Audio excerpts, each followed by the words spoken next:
عليه وآله المعصومين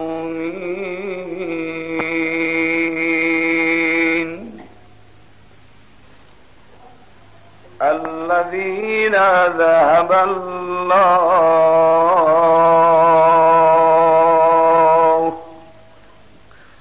عنهم الريب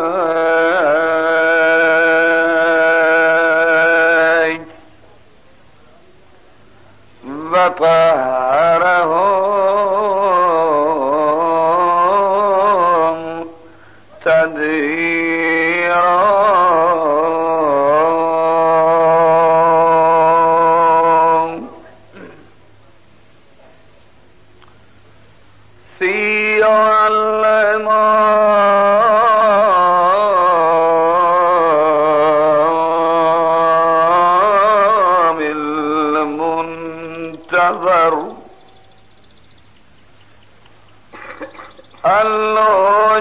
الحجة الثاني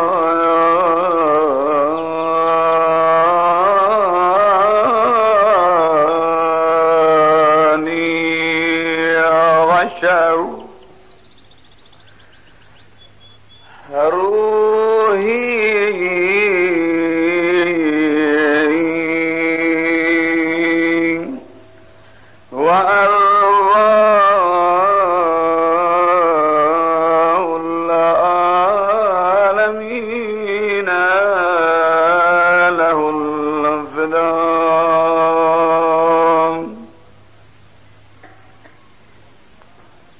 یوسف گم گشته یوسف گم گشته باز آید به کنعان غم مخور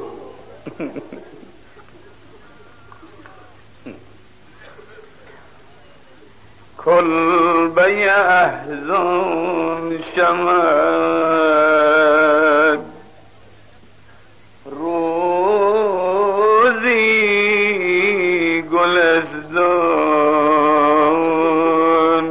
غم مخور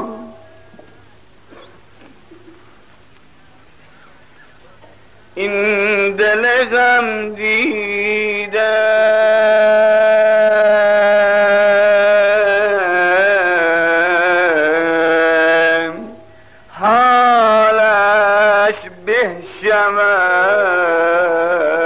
دل بد مکن وین سر شوریده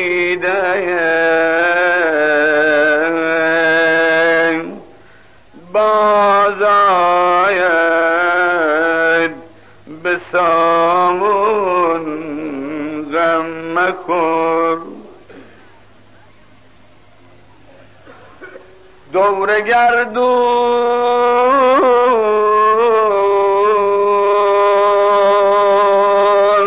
گرد و روزی بر مراد ما نگشت دور گردون گرد و روزی بر مراد ما نگشت دائما یکسان نماند حال دوران غم مخور آخه یه روزی هم مهدی ما میاد یه روزی هم به کام شیعه میشه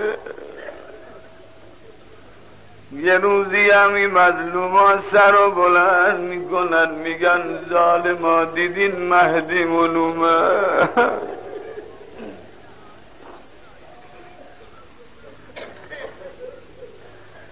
در بیابان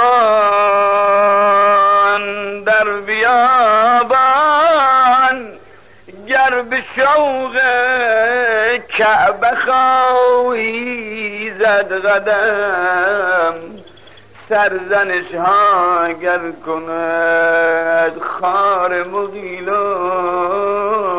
غم مکن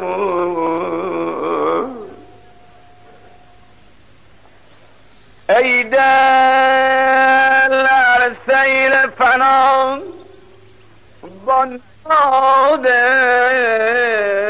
هستی برکند چون تو را نوح است کشتیبان ز طوفان غم مخور چون تو را نوح است کشتیبان ز طوفان غم مخور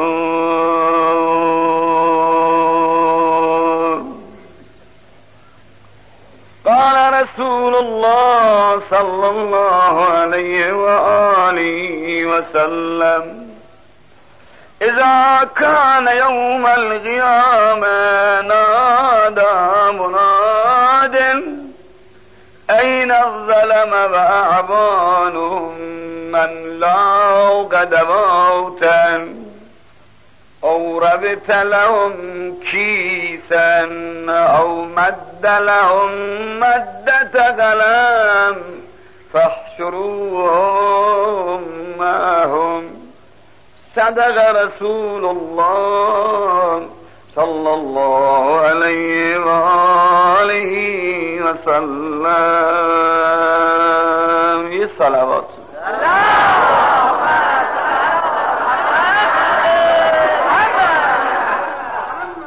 انشاءالله همیشه در تحت توجهات و عنایات و الطاف و مراهم خاصه حضرت مهدی علیه السلام بهره‌مند باشید. بلندتر صلوات.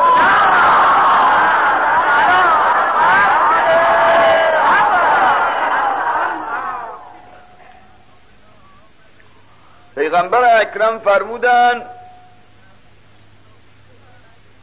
فردای قیامت که می شود یه منادی ندا میده ظلمه و ستمگرا کجان، کمک کناشونم کجان.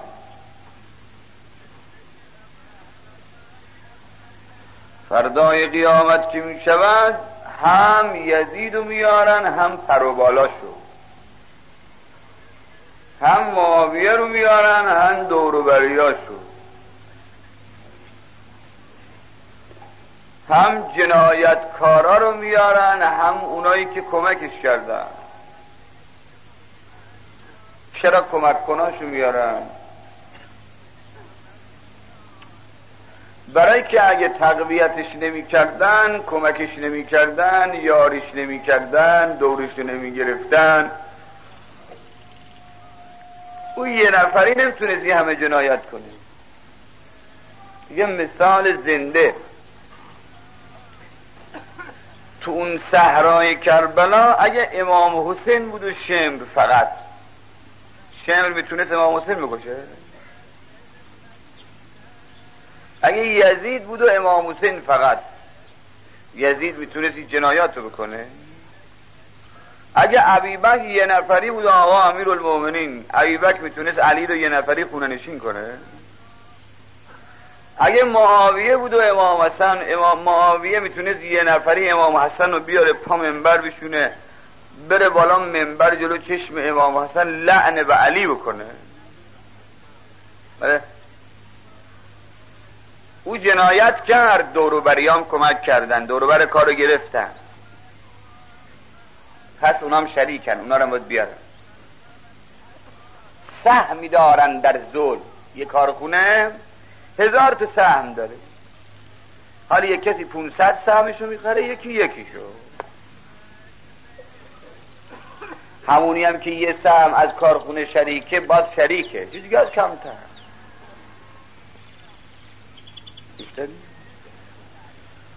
خونه 6 دنگه، یکی 4 دنگه شده، یکی 1 دنگه.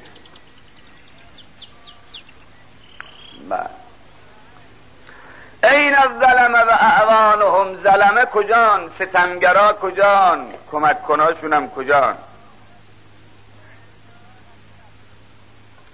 آدم چه کار بکنه از کمک کنا حساب میشه که حواس جمع کنه از کمک کنا نباشه، بره کنار.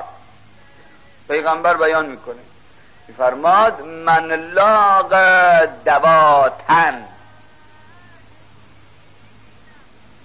هر که لیغه بکنه تو دوات یه ستمگر. این بچه های حالا لیغه نمیدونن یعنی چی، اما ما قدیمی ها که مال 2000 سال پیشیم،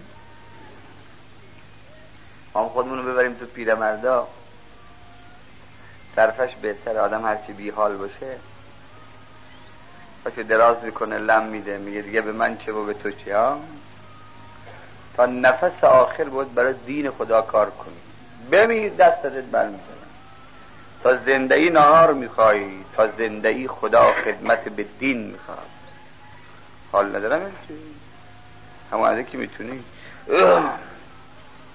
خب خدای صبحیه به حق این امام رضا قسم میدم توفیقات ما رو در راه دین زیاد.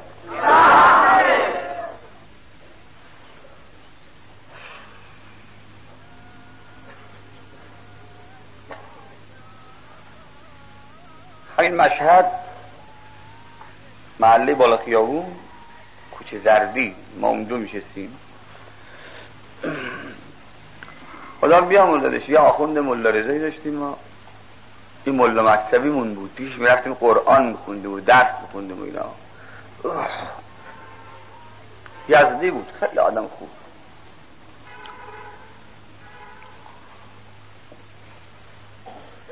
یه رو غروبی وقتی ما خواستیم آزاد شیم، به من گفت که احمد آقا، اسم ما احمده،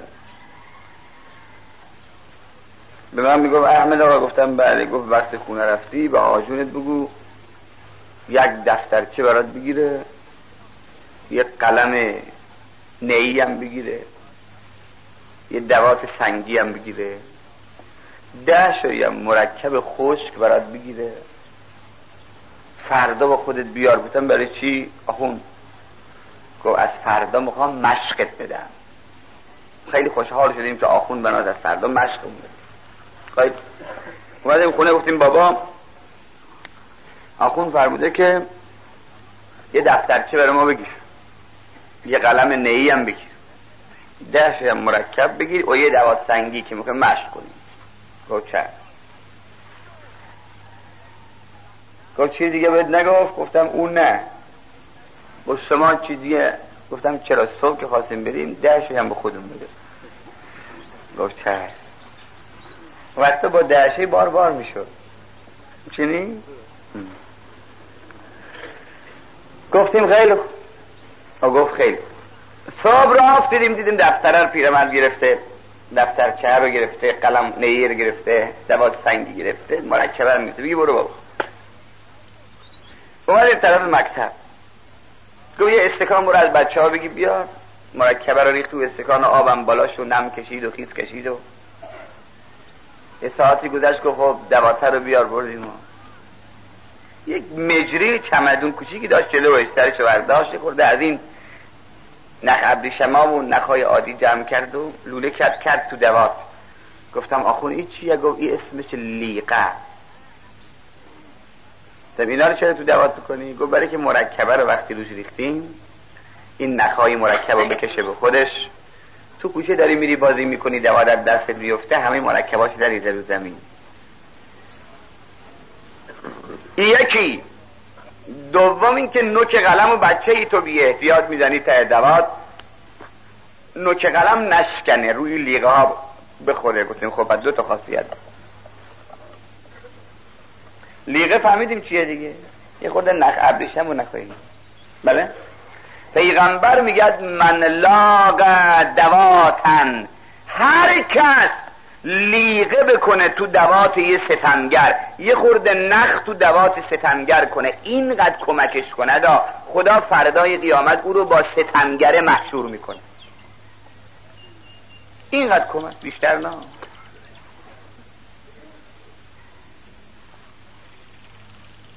فهمیدی از کجا ریش گیره؟ از چه اندازه؟ من لاغ دواتن، هر کس لیقه بکند تو دوات یه ستمگر فردای قیامت با او محشور میشه. او ربط لهم کیسن، یا سر یک کیسه ظلم را کمک یک ظالم بدوزد، بار ظلم را ببندد. او ربط لهم کیسن او مد لهم مدت قلم، به اندازه کشش یه نوک قلم ای اندازه کمک یه ظالم چیزی بنویسه، فردای قیامت با او محشور میشه. کمکی به امام حسین نمی کنی یا کمک به یزید هم نکن، برو کنار بشین نون ماستو بخوری. برو کنار بشین نون ماستو بخور. لا حول ولا قوة الا بالله العلی العظیم. بله قضیه ای رو امروز براتون بگم، ببینید از کجاها گیریم.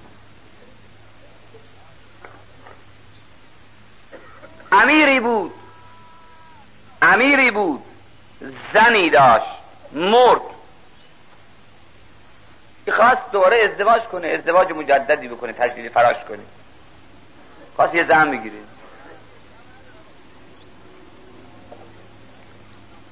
یه زن بیوه گرفت، به قول ما مشهدی ها زن بیوه که دیگه میدونین چیه دیگه. حالا شاید بعضی از زائرین محترم هم باشن اینا ندونن زن بیوه چیه، یعنی زن دست دوم. همه میدونین دیگه زن دست یه زن دست دوم گرفت. اینجا زن چیزی نیست، ها مرد کمه. علی میگه من نمیگم، میگه یا اشباه الرجال ولا رجال فیکم، آی اونایی که شبیه به مردا هستید اما مردانگی ندارید. مرد بودید و علی تو خونه نشست، مرد بودید و قرآن له شد، مرد بودید و زناتون اینجوری تو کوچه و بازارا و خیابونا و دختراتون با این وضع رسوا تو آغوش جوونا، مرد بودید. بله یا اشباه الرجال ولا رجال فیکم. عادت کردی یه عمر منبریا تملق تو بگن، منم عادت کردم یه عمر که تو چاپلوسی بکنی. حاج کافی باریکالله، منم بگم حاجی سلمان محمدی باریکالله. بله بدمون میاد از حرف حساب، هم من هم تو دوتایی. گوش کن جانم، گوش کنی چی نه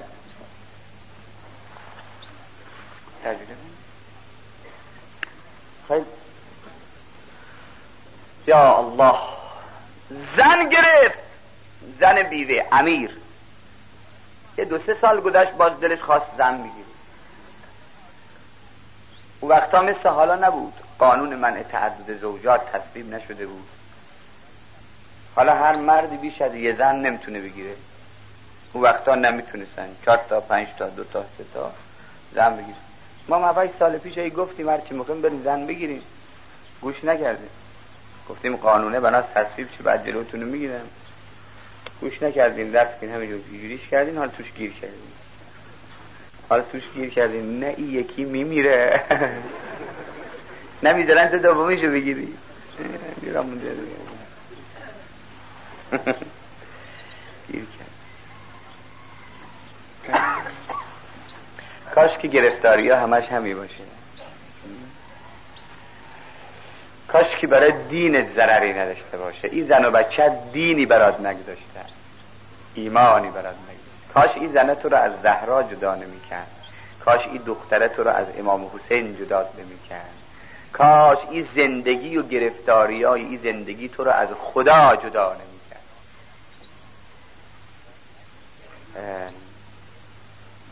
همه چی تو گذاشتی رو اینا.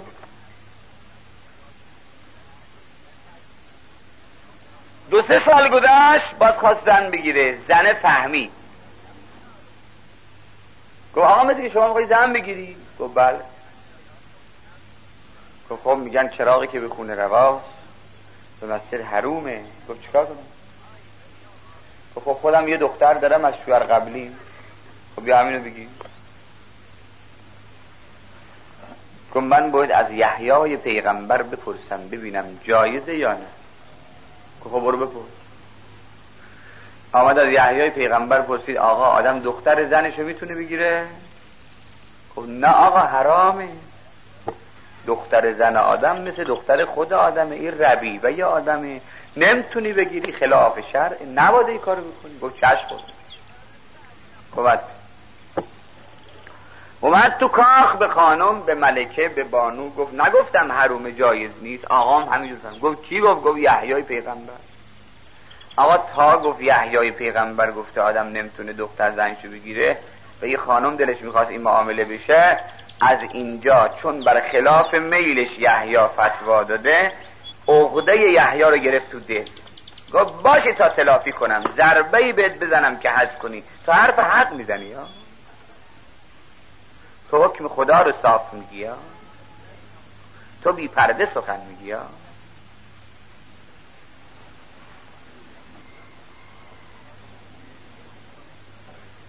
تو مولاماس نمیداری نه؟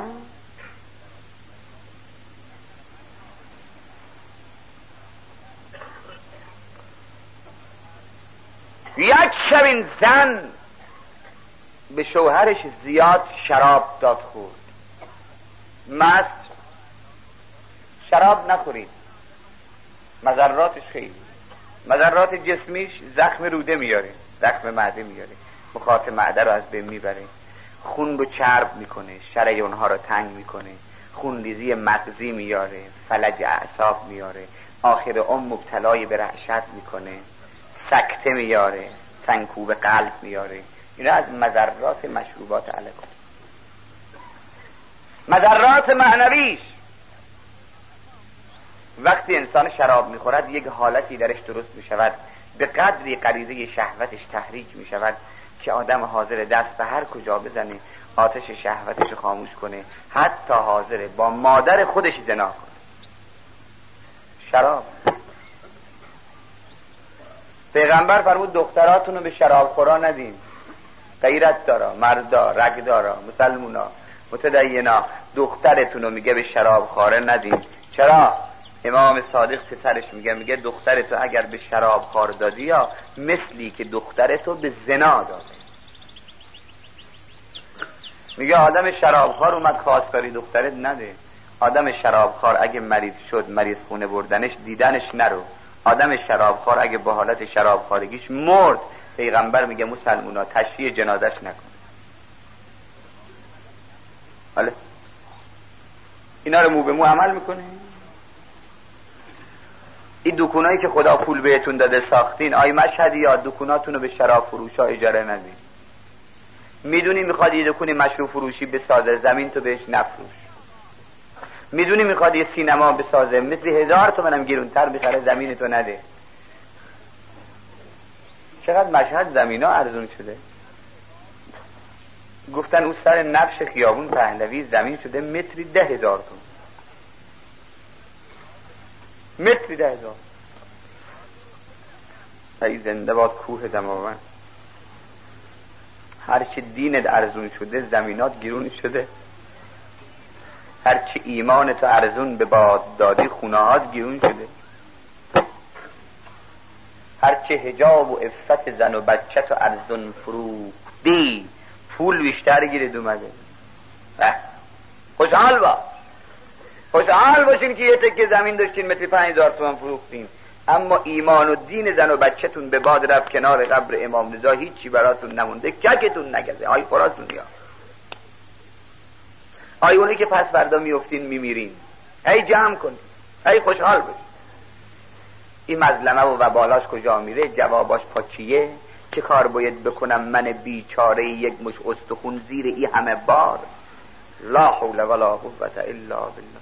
دین تو ورد و برو، خونه تو نمیتونی ورداری بری، یا دین تو ورد و برو، حواستو جمع کن.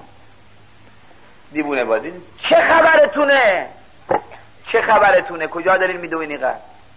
یه خوردم برای دینتون بدوین، یه خوردم برای ایمانتون بدوین، یه خوردم برای قرآنتون بدوین. آی مشهدی یا اینجوری نبودین شما؟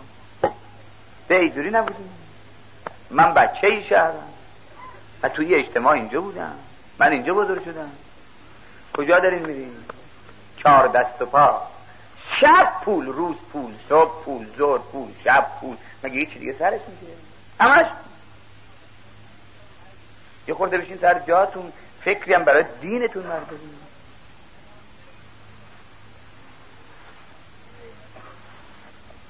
یا صاحب الزمان، از خدا بخواه خدا توفیقی به ما بده که دینمون رو حفظ کنیم انشاءالله.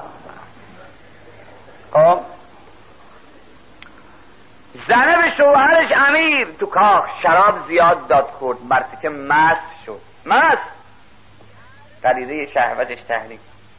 چیه این؟ دست تو خسته میشه، بده من. نگاه کن مثل امام زاده جلبند درست کردن از این بالا. خیلی باشه. حالا اینا هم که اینجا آویزون کرده که درست نمیگیره که اینا همه رو ببندین گردن من. بندازین گردن من، شما کار خوب بکنین باشه. صلوات بلند بسید.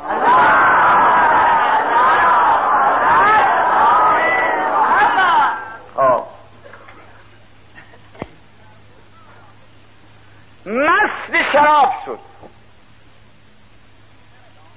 غریزه شهوت تحریک شد، تایر شد.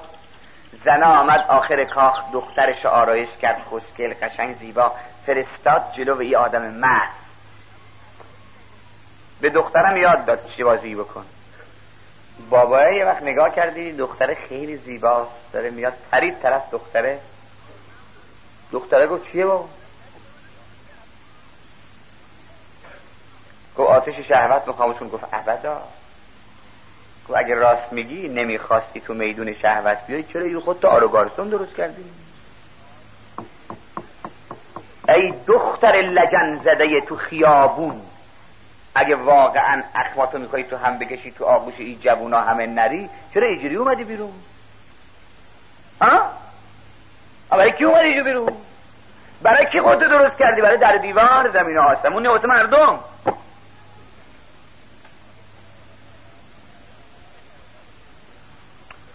خودتو کشید کنار. گفت نمیشه با دست به من بدی. گفت بابا من حرفی ندارم، اولم مادرم بهت گفت بیا ما رو بگیر، تو رفتی مسئله از یحیای پیغمبر برام بپرسی، مقدس بازی در آوردی. حالا اگه منو میخوای باید مادرم اجازه بده. گفت خانم که حرفی نداره که. گفت حالا باید اجازه. گفت خانم. گفت بله. گفت اجازه بده به دختر اسیر ما باشه، در اختیار ما باشه، زن ما بشه. گفت حرفی ندارم، منم اول پیشنهاد کردم ولی یه شرط داره. گفت شرطش چیه؟ گفت اگه دختر رو میخوای باید الان همین دل شب بفرستید از میان خانه یحیای پیغمبر رو بیارن اینجا، جلو به چشم من سرشو ببری تا دیگه او حرف حساب نزنه. بعد دختر ما حرومه یعنی چی؟ ببین من هر چی میخوام اونو بگو، تو هر سازی من میزنم برقص. تو چکار به دین داری؟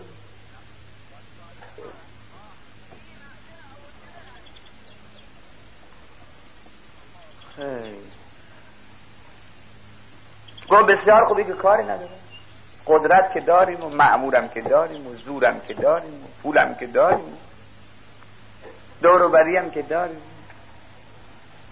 فرستادن نصف شب دنبال یحیای پیغمبر. یحیای پیغمبر جوان بودن، تو رخت خواب خوابیده بود طفلی. از خواب بیدارش کردن بیا امیر کارت داره. از پهلو زن و بچهش راه افتید، آمد پهلو امیر نصف شب. زنه به شوهرش امیر تو کاخ شراب زیاد داد خورد، مرتی که مست شد. مست غریزه شهوتش تحریک. چیه این؟ دست تو خسته میشه، بده من. نگاه کن مثل امام زاده جلبند درست کردن از این بالا. خیلی باشه. حالا اینا هم که اینجا آویزون کرده که درست نمیگیره که اینا همه رو ببندین گردن من. بندازین گردن من، شما کار خوب بکنین باشه. صلوات بلند بفرست.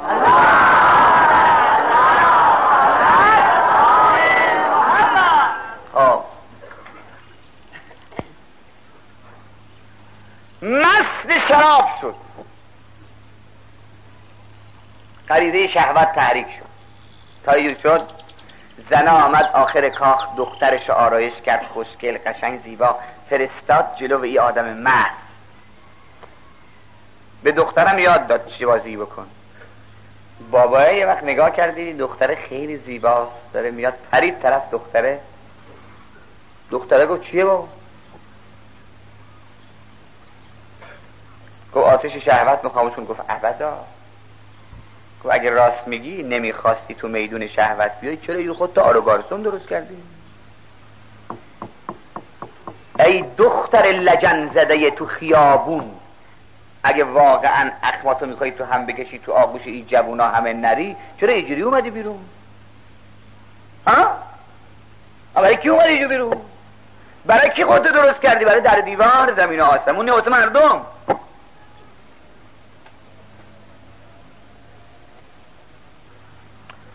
خودشو کشید کنار، گفت نمیشه با دست به من بدی. گفت بابا من حرفی ندارم، اولم مادرم بهت گفت بیا ما رو بگیر، تو رفتی مسئله از یحیای پیغمبر برام بپرسی، مقدس بازی در آوردی. حالا اگه منو میخوای باید مادرم اجازه بده. گفت خانم که حرفی نداره که. گفت حالا باید اجازه. گفت خانم؟ گفت بله. گفت اجازه بده به دختر اسیر ما باشه، در اختیار ما باشه، زن ما باشه. گفت حرفی ندارم، منم اول پیشنهاد کردم ولی یه شرط داره. گفت شرطش چیه؟ گفت اگه دختره رو میخوای باید الان همین دل شب بفرستید از میان خانه یحیای پیغمبر رو بیارن اینجا، جلو به چشم من سرشو ببری تا دیگه او حرف حساب نزنه. بعد دختر ما حرومه یعنی چی؟ ببین من هر چی میخوام اونو بگو، تو هر سازی من میزنم برقص. تو چکار به دین داری؟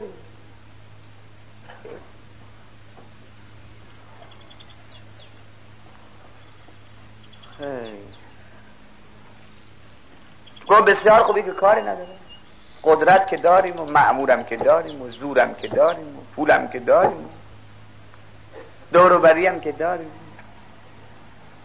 فرستادن نصف شب دنبال یحیای پیغمبر. یحیای پیغمبر جوان بودن، تو رخت خواب خوابیده بود طفلی. از خواب بیدارش کردن بیا امیر کارت داره. از پهلو زن و بچهش راه افتید آمد پهلو امیر. نصف شب رسیدن تو کاخ، مرتی که مست، زنشم اونجا عقده‌دار، دخترم بزک شده، غلامام یحیی رو آوردن تو ای کاخ. من اینجا آوردن چیکار کنیم؟ چی میخواین؟ چی میخواین؟ یه وقتی یه تشت اونجا آماده بود.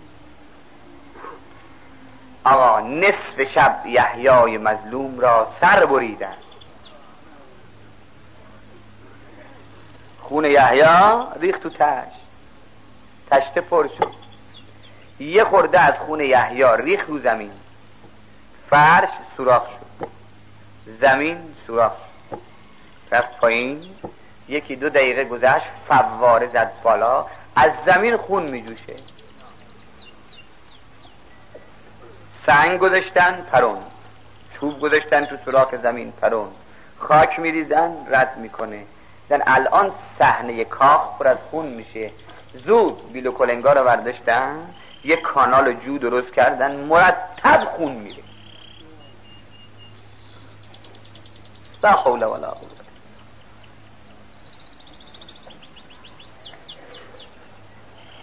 خطاب رسید به ارمیای پیغمبر. آی ارمیا حرکت کن برو بابل. ما یه بابل داریم از شهر مازندرونه، شهر خوبی. یک بابل داریم از شهرهای عراق، معدن نمک عراق اونجاست، نزدیک هله است. من رفتم. آقای ارمیای پیغمبر حرکت کن برو طرف بابل. وارد شهر میشی، تو این خیابون تو این کوچه یه سرایی اونجا، وارد این کارون سرا میشی. میبینی اون گوشه تو مزبله و خاکروبه یک بچه کثیف فلج، دست و پا فلج افتید. تو کثافتش در قلب. اون طرف سرا به دیوار یه خوک مادر رو بستن، یه زنیه توی سرا یه خورده نان خوش خورد میکنه توی کاسه، کاسه رو میاره زیر پستون این خوک ماده، شیر میدوشه روی نونای خوش شده ترید میکنه، بعد میاره اون گوشه سرا نون ترید شده تو شیر خوک رو میکنه تو دهن ای بچه. آقای ارمیای پیغمبر برو پهلوی او بچه، از او بچه یه امان خط بگیر برا خوده. گفت خدای برای چی؟ کتاب رسید ارمیا ما بنا داریم این بچه رو مسلط کنیم بر بنی اسرائیل. ارمیای پیغمبر فشد اومد تو این شهر و تو این کوچه و تو این سرا و دید یه بچه‌ای تو مزبله و خاکروبه افتیده تو کثافتاش قوطه وره. این گوشه یه سرام افسار یه خوک مادر رو بستن به دیوار. دید یه زنه‌ای هم یه خورده نان خوش شده خورد کرد توی یه کاسه و کاسه رو آورد زیر پستون این خوک مادر و شیر دوشید روشو تریدش کرد آورد این ور تو دهن این بچه کرد. و یه وقت ارمیای پیغمبر اومد جلو نشست پهلو این بچه، گفت آقا جون اولا من مژده به شما بدم، بشارت به شما بدم، شما بناس دست و پات خوب بشه، خدا شفاعت بده، خدا تو رو بناس مسلط کنه بر سر بنی اسرائیل. کسی میشی؟ گفت شما کی هستی؟ گفت من یکی از پیغمبرام ارمیام. گفت حالا چی میگی؟ گفت آمدم از شما یه امان خط بگیرم. گفت برای چی؟ گفت وقتی دستت به جیبنه شد از ما یادت نمیاد، چیزی ازت نمیخوام، فقط میخوام به ما ظلم نکنی. گفت اگه ما کسی شدیم چشم. گفت حالا اینو میگی اما وقتی پشت میز میشینی یادت میره. گفت نه دیگه. گفت من میدونم دیگه، مثل تو 1000 تا دیدم، یادت میره. گفت خب من دست ندارم بنویسم، دستم فلجه. خب من که دست دارم، من مینویسم، انگشتی تو میگیرم میذارم پاش، اما اینجا انگشتت یادت نره، فردا هاشا نکنی بگی مال من نیستم، زیرش نزنی یا چون مرد تو شما کم پیدا میشه که قولش قول باشه. خب بسم الله. الله نوشت یه امان خط خودش آقای ارمیا داد دست این. گفت انگشت بیار جلو، زد پاش. گفت جا انگشت خودتا یادت نره. گفت چشم. ارمیا رفت. خدا این بچه رو شفاش داد، دست و پاش بود. رفت تو صحرا دنبال کارکنی، 1 رفیق و 10 رفیق و 50 تا و 100 تا و تو شهر و اینور و اونور و فعالیت و خیلی کسی شد. اسمش در تاریخ چیه؟ به این پسر تاریخ میگه بخت و نه.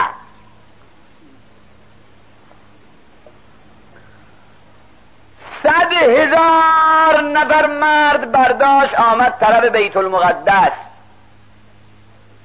بیت المقدسی که الان دست کلیمیا افتیده، دست اسرائیل، که خدا به حق حضرت مهدی تو دنیا اینا رو ریشه کن کنه. پیغمبر فرمود تو دنیا هیچ جمعیتی بنده یهودی ها ما رو اذیت نکردن. الان هم همینجور، الان هم مسلمان ها گیر یهودی ها.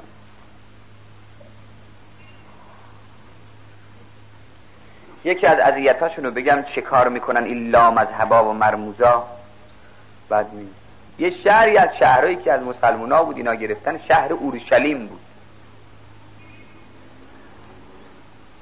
11 تا مسجد تو شهر اورشلیم بوده. تو روزنامه ها نوشتن 11 تا مسجد بوده توی شهر اورشلیم. دست یهودی ها که افتاد این لامذهبا این 11 تا مسجد ما رو شراب فروشی کردن. جا داشتن برای شراب فروشی ها، اما برای که ما رو بسوزانند مسجدامون رو شراب فروشی کرد.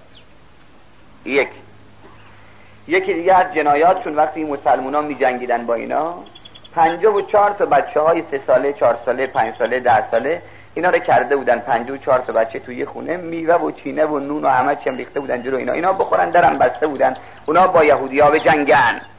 یهودی‌ها وقتی این شهر رو گرفتن، در این خونه رو وا کردن، اومدن تو، دیدن 54 تا بچه مسلمونا اینجان، سر همه شونو بریدن. 54 تا بچه ها.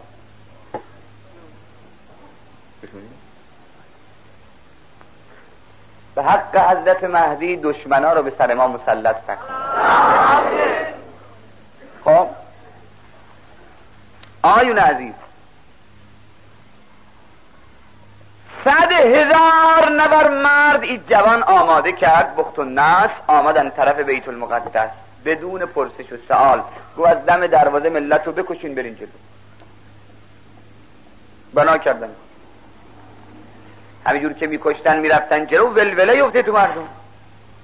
از او آخر خیابون دید یک کسی یه پرچم دستش گرفته، یه چیزی هم سر پرچمه داره علامت میده. گفت بیا نشونم کیه. آوردنش. گفت آقا چی میگی تو؟ گفت چی میگم من؟ یادت رفت؟ نگفتم پایمزاد یادت میره؟ من ارمیای پیغمبرم که تو کثافتات داشتی قلب میخوردی بهت گفتم کسی میشی. یادت رفت؟ یادت رفت از روزی که تو کثافتات میلولیدی؟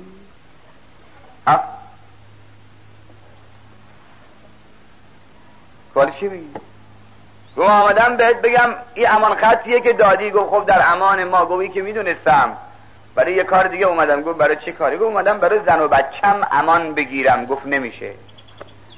گفت برای زن و بچه من؟ گفت برای زن و بچه تو امان نمیشه. تجربه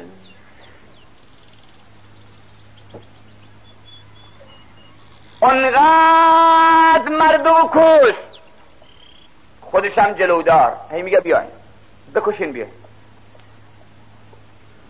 یه وقت بخت و نصر رسید بالای یه بلندی، دید یک جویی از توش خون میاد میره. گفت چشمای من بد ببینه؟ گفتن نه. گفت خونا چیه؟ سلاخونا اینجا؟ گفتن نه، از زمین خون میجوشه. از زمین خون میجوشه اینجا؟ گفت شاید آب رو رنگش کردن. گفتن نه آقا، مگه اینجا مشهده که زعفرون رو رنگش کنن؟ نه مثلا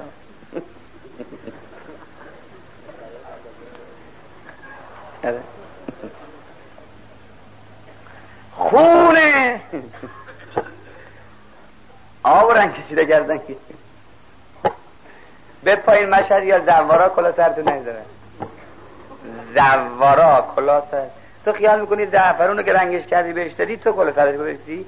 او کلا سرت گذاشته. قیامت گریبون تو میگیره. اون راهی که پس و پیش نداره بیچاره، تو کلا گذاشتی.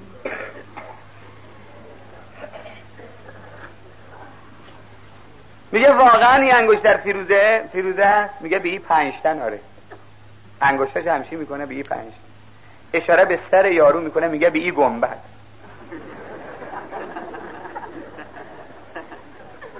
یعنی میگی نفهمم، حال درود نمیارم کاری که میکنی. آره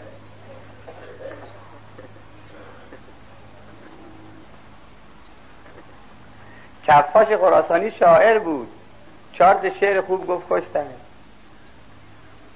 گفت تمام خادم و دربان تو همه دزدن، به فکر گنبد خود باش یا امام رضا.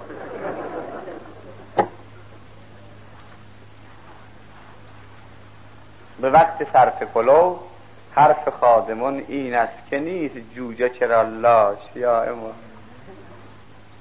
4 تا ده صاحبش وقت کرده که محصولات رو جمع کنن، هر زواری که میاد مشهد یه جفت کفش نو بخرن بهش بدن.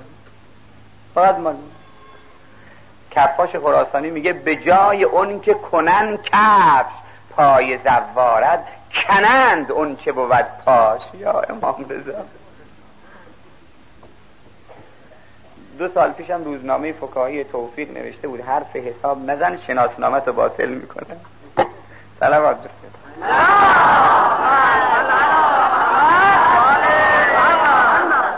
خیلی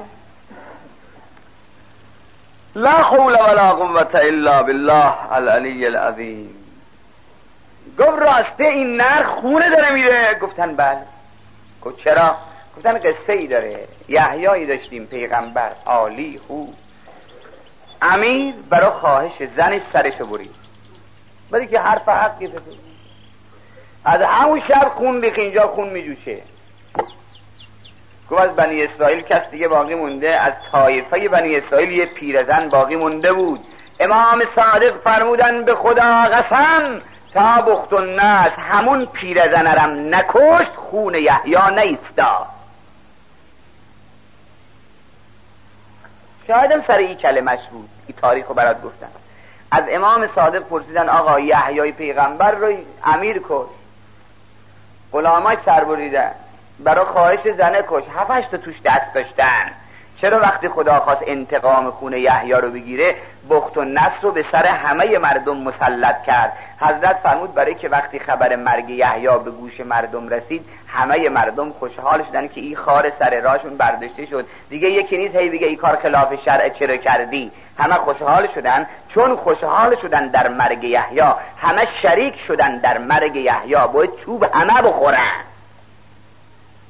گاهی میشه یه خوشحال شدن تو رو شریکت میکنه توی یه قتل از نظر دستگاه خدا.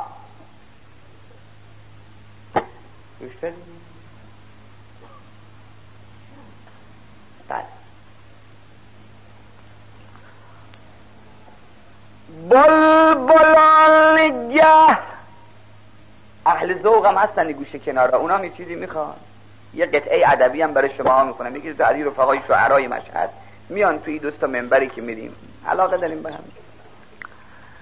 بلبلان گه که در نوا گردد. این بلبله که میخونه میدونی چی میخونه؟ این شاعر میگه بلبلان گه که در نوا گردد گویدت این جهان فنا گردد بر خلایق جفا مکن زیر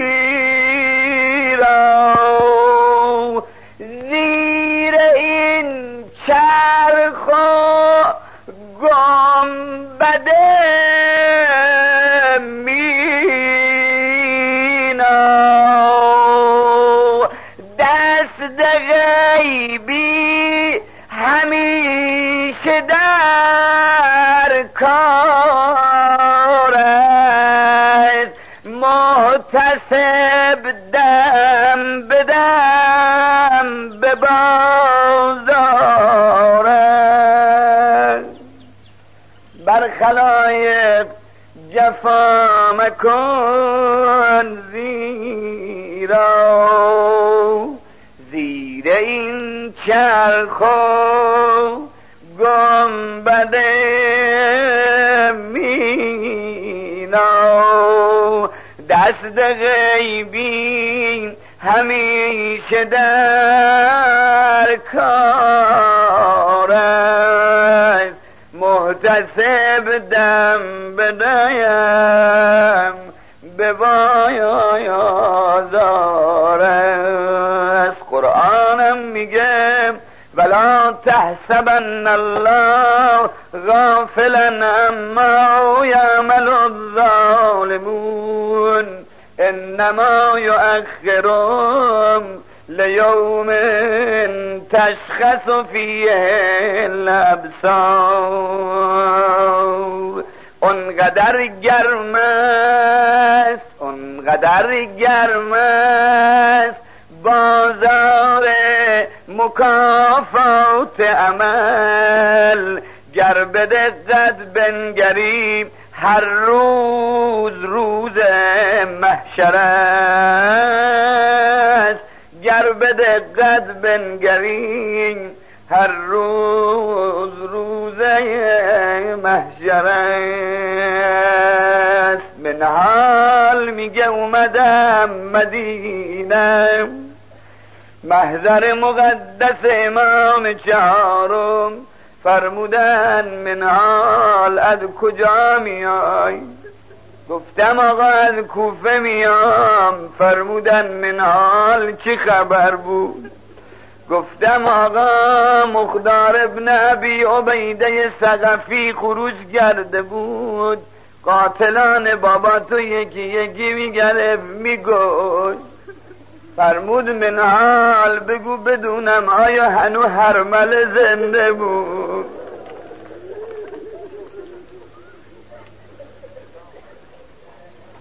عرض کردم بلی آجان هرمل زنده بود، چرا شما از دیگران نبرزیدی؟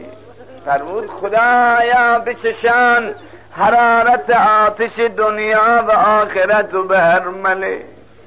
آقا چرا از دیگران نمی برزی؟ فرمود منال اینا نجیبی داغی به دل مال محمد گذاشت، تا صبح قیامت مرم بزیر نیست. گفتم آقا مگه چی گر هرمله؟ فرمود منال من از دو می برزم، بگو بدونم آیا بچه شیرخوارم گناه داره؟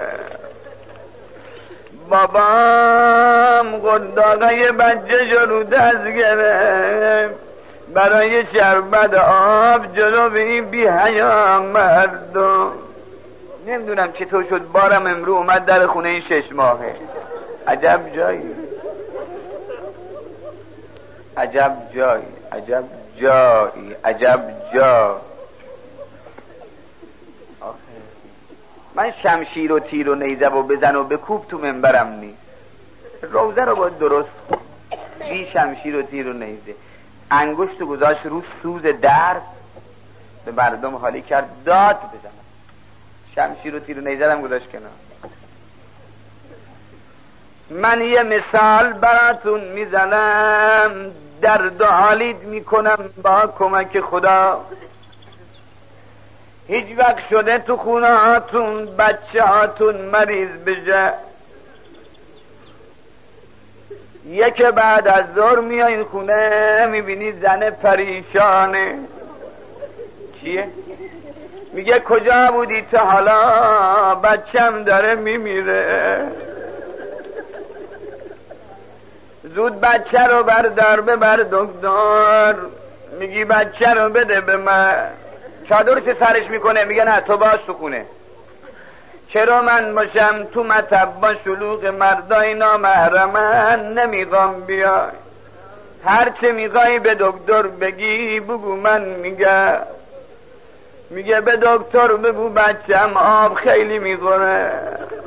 به بچم بگو، به دکتر بگو بچم گریه خیلی میکنه. به دکتر بگو بچم نمیخوابه، بچم ضعیف شده، ببینه چشه، زود دماشو بگی بیا. بابا بچه‌شو بغل میکنه از دو خونه بره بیرون. مادر تا دم در میاد هی التماس میکنه، میگه تو را خدا جای معطل نشی، زود بیا من ناراحتم، ببینم طبیب چی گفته. آیان این ساعتی که بابا بچه شو دکتر میبره، این مادر هی در خونه میاد، هی بر میگرده، میگه خدا بچم نیومد.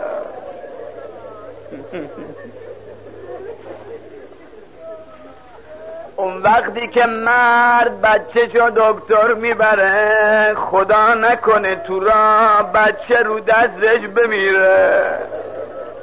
به خدا اگه بچه بمیره ای بابا دیگه روی آمدن خونه نداره. چه کار میکنه؟ ای بچه مردشو میگیره رو دست، میگه خدا چه کنه؟ یا الله من نمیگم ای عربای بیرحم چه کردن، همینقدر بهت میگم کاری کردن. یه وقت دیدن ارباب ما امام حسین، میگه خدا چه کنه؟ ای میگه خدا چه کنم؟ ای حسین حسین حسین حسین. بذار بگم درد کجاست. یا یه حوایجتونم در نظر بیارین، در خونه خوب کسی هست، ما همون انگشته کوچولوش گره های بزرگ رو وا میکنه.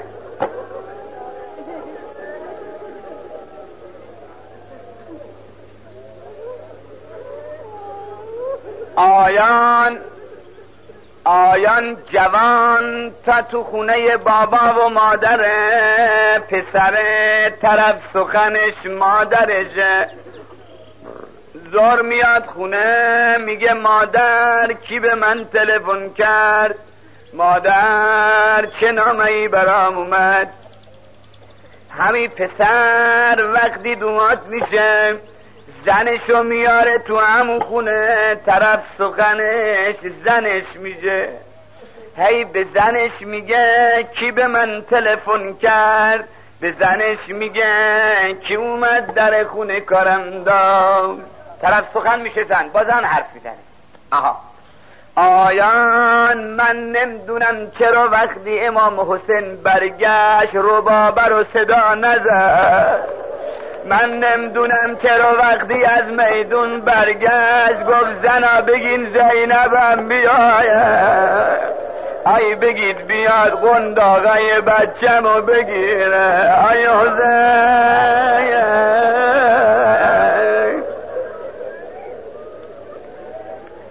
اللهم صل علی محمد و آل محمد. پروردگارا ما را بیامرز، والدین ما را بیامرز، مهمات دینی و دنیایی و اخروی ما را کفایت فرما، مرضای ما را لباس عافیت بپوشان، عواقب امور ما را ختم به خیر بگردان. رحم الله لمن.